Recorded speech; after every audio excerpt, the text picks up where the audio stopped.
समाज की जय, मानव धर्म की। बहुत बहुत धन्यवाद सभी का। सभी से निवेदन है, कृपया शांति के साथ बैठें, आपसे चर्चा ना करें। सत्संग का पहला ही नियम होता है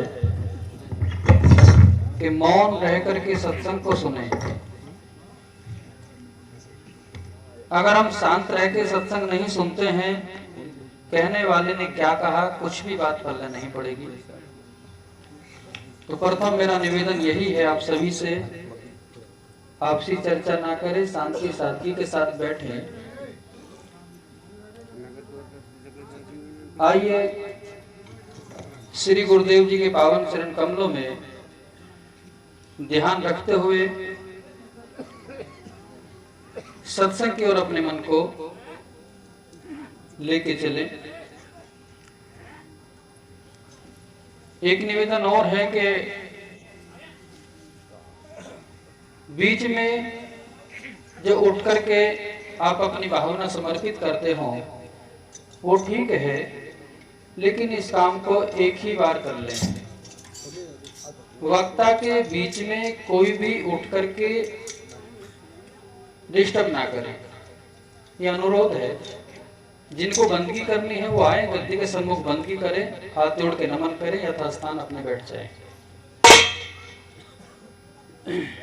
जो कार्य करता है उनसे भी निवेदन है कि वो भी शांति के साथ मौन रह के कार्य करते रहें और सत्संग को सुने।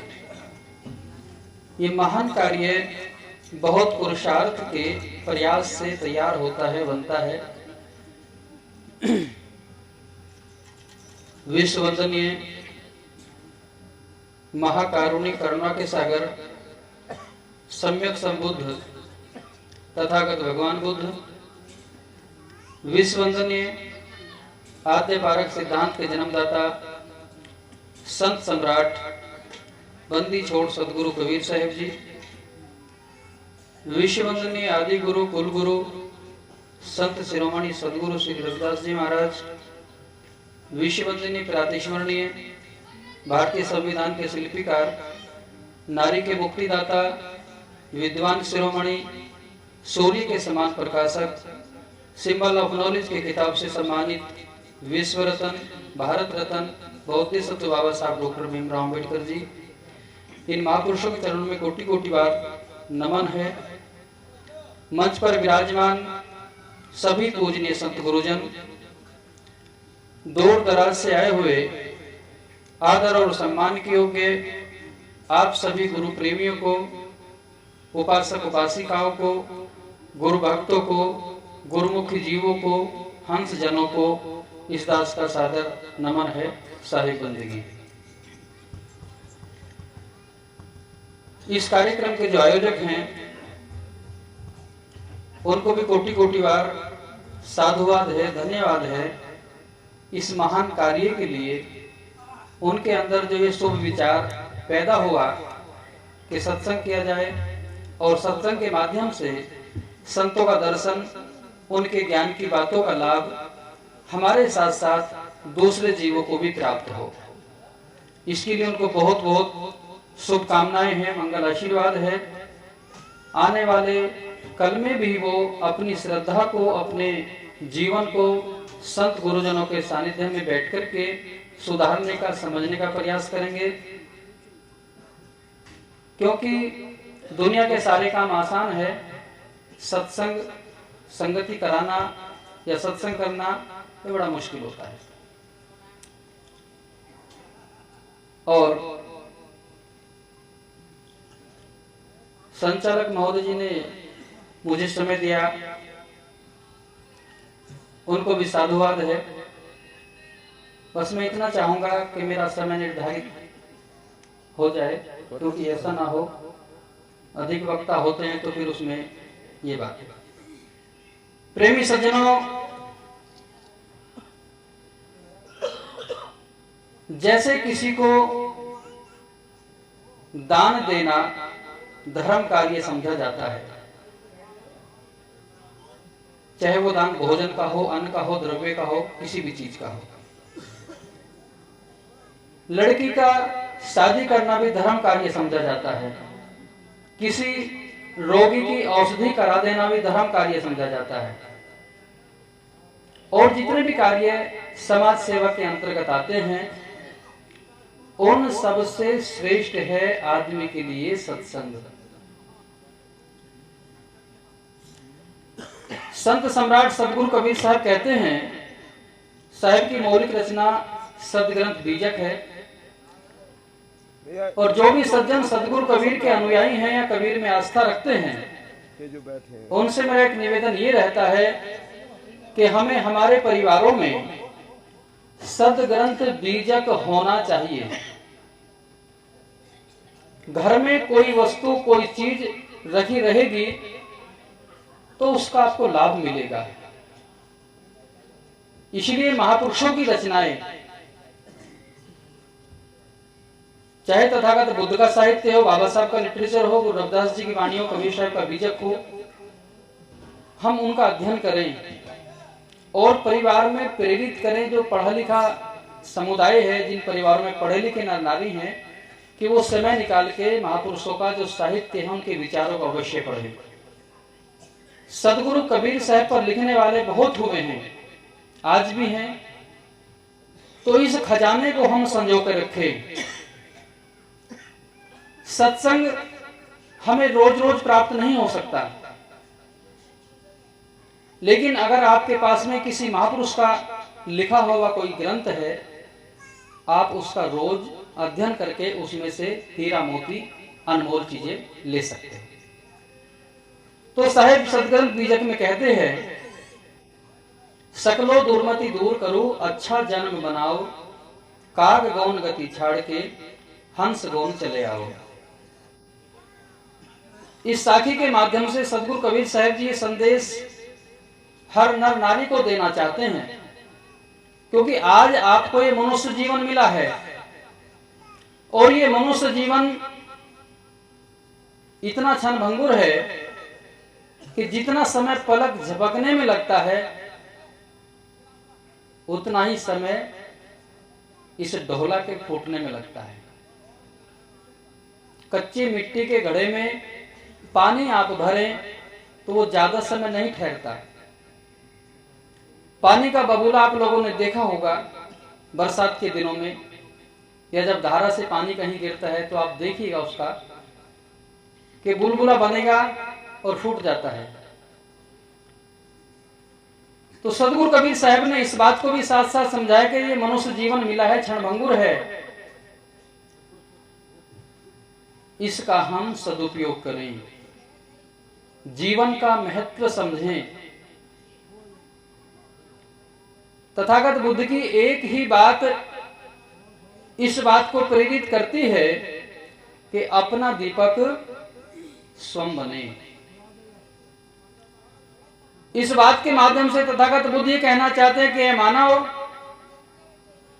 तू किसी भी प्रकार के मिथ्या कर्मकांड में, आडंबरों में, पाखंडवाद में, धर्म के नाम पर इस देश में जो कुचक्र रचा गया, आज से हजारों वर्ष पूर्व भारत के मूल निवासियों का शोषण करने के लिए, भारतीय बहुजनों को धर्म के नाम पर भटकाने के लिए, और आज से 2500 साल पहले ये चेतना, ये चिंगारी जिस महापुरुष ने जगाई आम जन के अंदर, जाति वर्ण धर्म कुल संप्रदाय इन सभी भेद से ऊपर उठ करके, उनका नाम है तथागत भगवान बुद्ध। बुद्ध के बाद सदगुरु कबीर भारत की इस धराधाम पर काशी नगरी में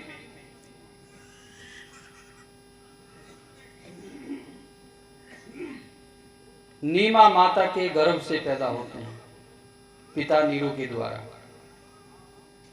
ये सच्चाई गले से नीचे नहीं उतरेगी।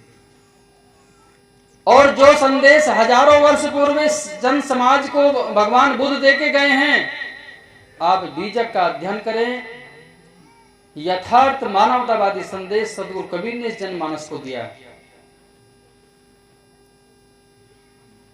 और साहब ने कहा, मानुष तेरा गुण बड़ा, अपने गुण को पहचाने, कर भैया बला अपनी छाड़ बिरानी आस, जाके आंगन नदिया बहे सो कस मरे प्यास। सदगुरु कबीर साहब ने दोनों जालों को परखाया और इस मनुष्य को खानी और बानी जाल से मुक्त होने का मार्ग दिया, साधना का मार्ग दिया, भक्ति का मार्ग दिया, ज्ञान का मार्ग दिया। तो जीवन जीने से ज्यादा समझने की जरूरत है। जब तक जीवन समझ में ही नहीं आएगा तो पशु तुल्य जीवन जीते रहो, कोई महत्व नहीं है। जीवन का महत्व तब है जब हम दुख निवृत्ति के मार्ग पर चलें, अपने दोष दुर्गुणों को जानें और जान करके उन्हें दूर करें। हम सभी कार्यों को समय से करना चाहते हैं। आदमी सुबह से उठता है और जब तक वो अपने आसन पर जाता है पूरे दिन कार्य में रहता है। हम अन्य कार्यों को महत्वपूर्ण समझते हैं, उनकी आवश्यकता महसूस करते हैं तो उनको करते हैं, लेकिन इस मन की शुद्धि के लिए, मन के विकारों को दूर करने के लिए, जीवन में परम शांति पाने के लिए, इंद्रियों को स्ववश करने के लिए हम कितना प्रयास करते हैं, उसके लिए कितनी मेहनत करते हैं, कितना चिंतन कर पाते हैं, इस बात पर विचार करें। जीवन के छोटे छोटे विकार कहते छोड़ नहीं पाते, मैं कहता हूं आदमी छोड़ नहीं पाता। जिस तरह से मकड़ी अपना जाला बना करके उसमें स्वयं फंस जाती है, उसी तरह गलत चिंतन के कारण, गलत सोच के कारण ये विकारों में आदमी स्वयं फंसता है।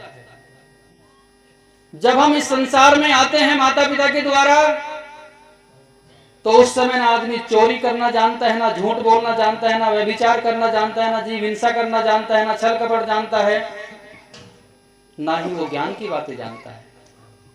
एक अबोध होता है।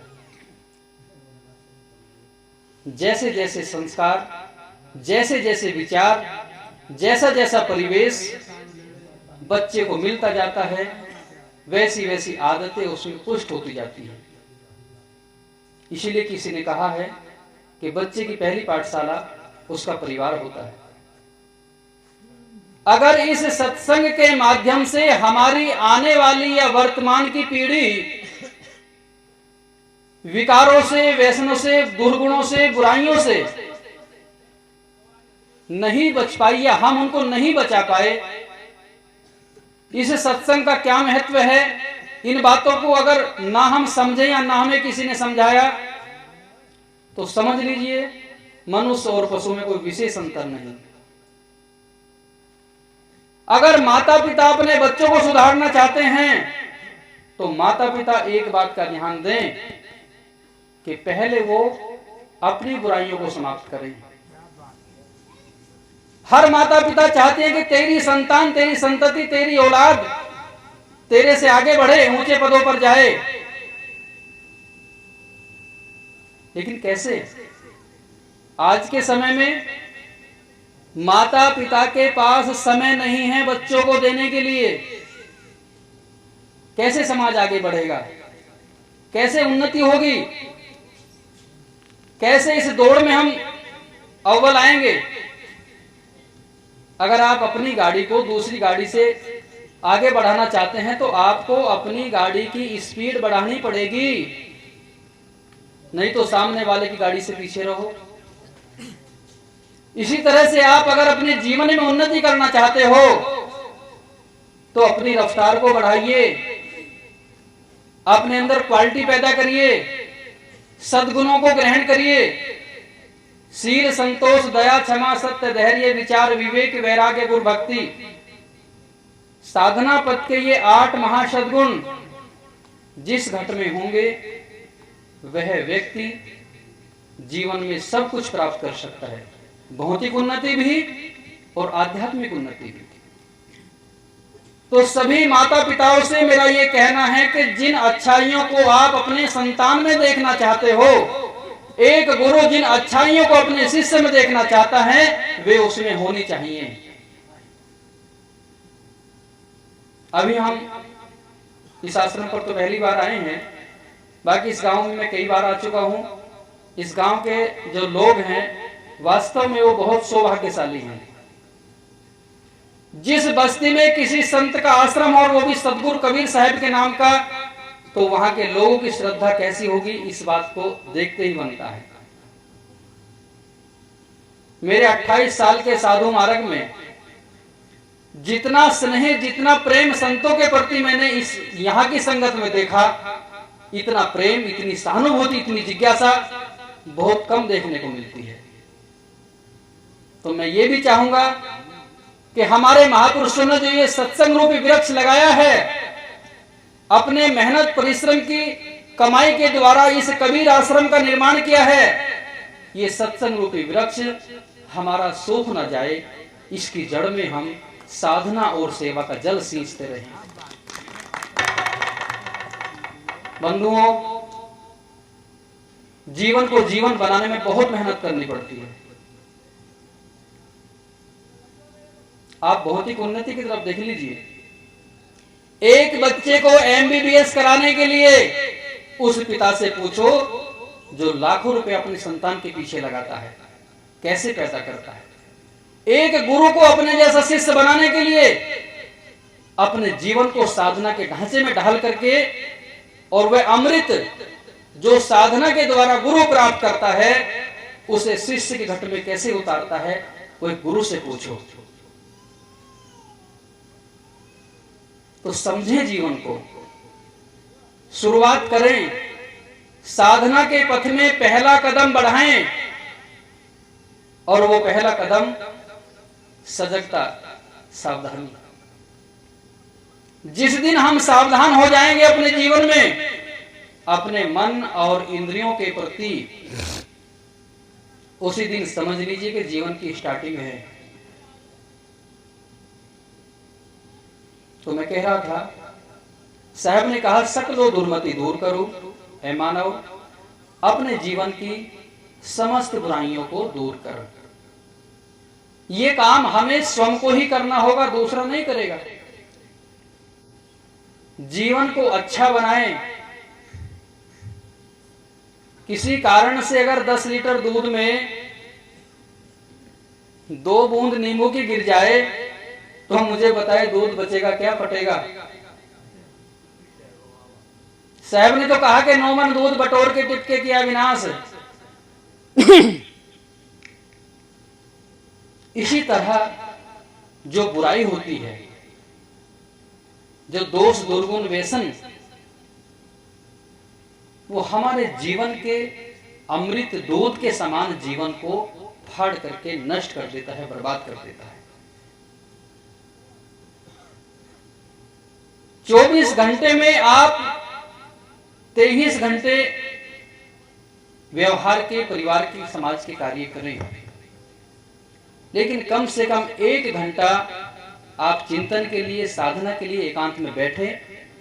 और जो लोग गुरुमुखी हैं, जिनके गुरुजी ने साधना का जो सूत्र जिन्हें दिया है, उस पर विचार करें और अपने आप से पूछें कि जिस लक्ष्य को लेकर के मैं गुरु मार्ग में आया था, या जिस लक्ष्य को लेकर के जो भेष है जिसको मैंने धारण किया था, क्या मैं उसी पथ का पथिक हूं या उस पथ से विचलित हूं?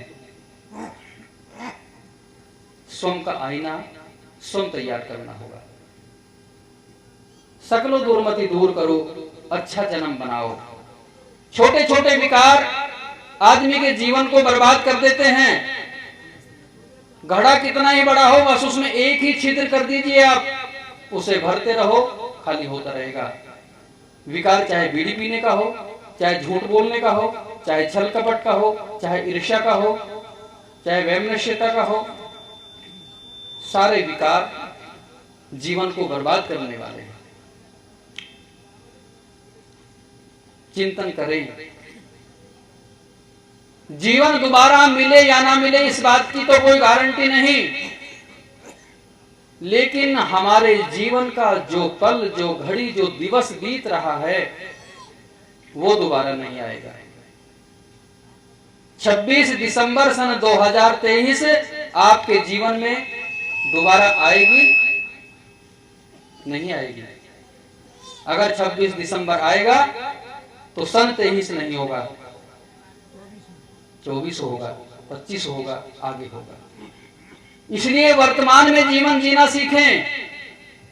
संतों ने कहा भूत भविष्य देव भाई, वर्तमान में वर्तो भाई। और ये हमारा मनुष्य जीवन सारा ही ये वर्तमान है। सकलो दुर्मति दूर करो, अच्छा जन्म बनाओ, काग गौन गति छाड़ के हंस गौन चले आओ।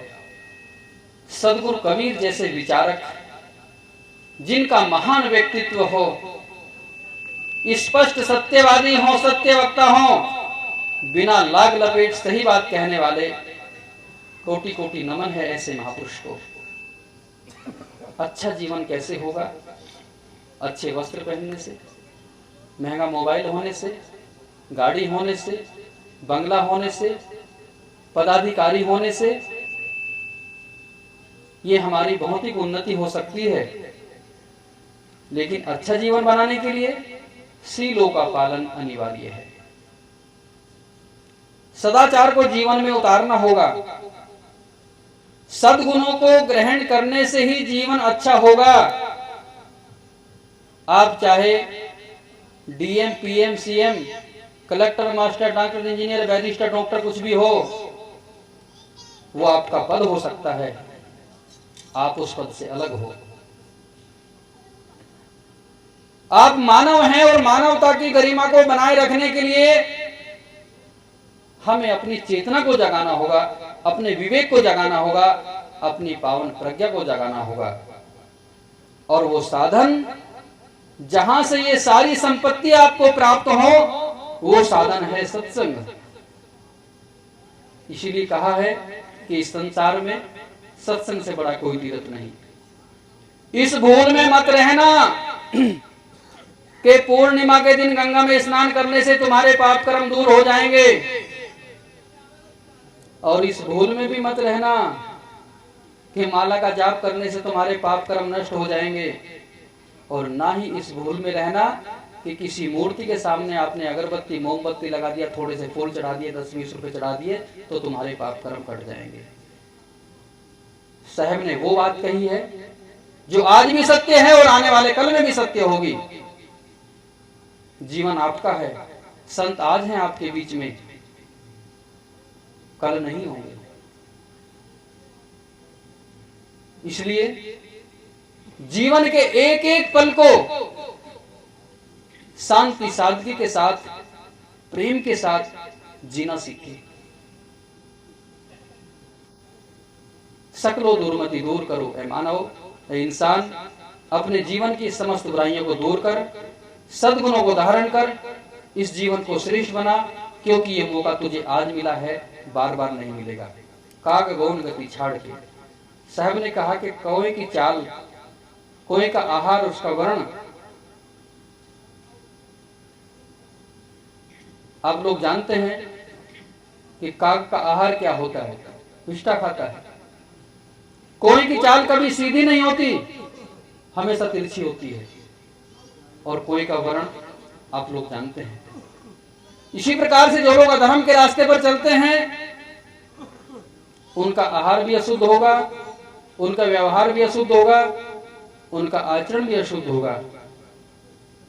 इन समस्त बुराइयों का त्याग करके साहब ने ऐसा दिया, हंसवत बनिए आप। हंस की चाल सीधी होती है, हंस का वर्ण श्वेत होता है और हंस का आहार मोती होता है। ऐ मानव, शुद्ध सात्विक आहार ग्रहण करें, अपने वर्ण को श्वेत रखें। श्वेत से मतलब है जीवन निर्विकार हो, और हंस की चाल से मतलब है हमारा व्यवहार, हमारा आचरण शुद्ध हो। जिस दिन ये लक्षण हमारे जीवन में प्रवेश कर जाए, उसी दिन समझ लेना कि हम सही अर्थों में गुरुमुखी हैं, अन्यथा मनमुखी हैं। गुरुमुखी होना बहुत ऊंची चीज है। इसकी महत्ता को समझें, क्योंकि जब व्यक्ति गुरुमुखी होता है, ये शीश गुरु के चरणों में समर्पित किया जाता है। और जब ये शीश गुरु के चरणों में समर्पित कर दिया तो फिर अहंकार किस चीज का है, अभिमान किस चीज का करते हैं। गुरु आज्ञा सर्वोपरि हमारे जीवन में होनी चाहिए। तो प्रेमी सज्जनों, सकलो दुर्मति दूर करो, अच्छा जन्म बनाओ, काग गौन गति छाड़ के हंस गौन चले आओ। जीवन में सद्गुणों को धारण करें, दुर्गुणों का त्याग करें, संतों की सेवा करें, सत्संग करें। ये हमारे जीवन को आगे बढ़ाने में सहायक है। प्रेम से बोलिए।